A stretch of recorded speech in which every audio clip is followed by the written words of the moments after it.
Now, let me say something about infrastructure. It seems to me that infrastructure spending is a very important and good way of stimulating the economy. The challenge will be to do it quickly, to find projects that can be done that have a high social return that also can be done with the greatest speed possible. I am concerned, as I'm sure many of you are, that these jobs not simply go to high-skilled people who are already professionals or to white male construction workers.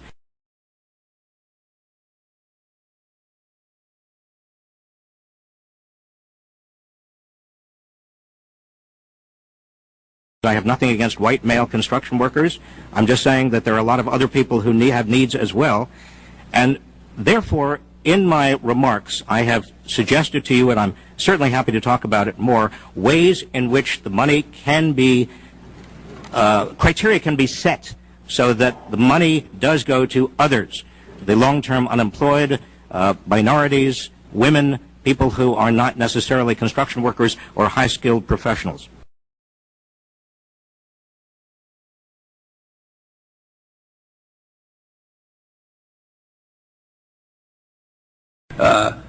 First of all, there's no question we should give as much help to the states as we can. We have vehicles to do that.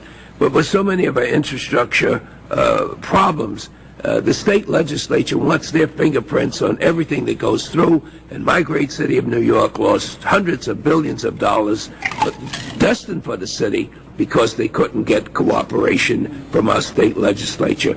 So we're going to have to find some way to establish formulas to expedite this, where governors are going to be forced to find some formula to find out how can we get the money where the hemorrhages are.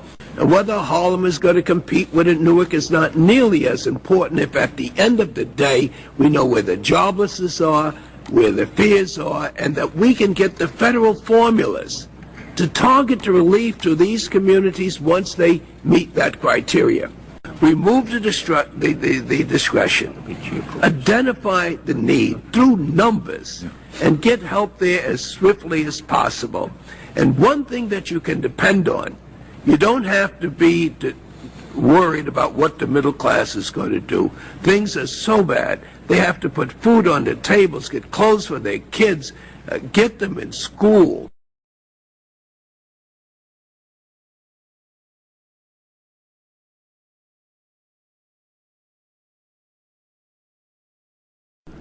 I think this is a tremendous opportunity for a stronger America. I'm glad so much that you agree in theory.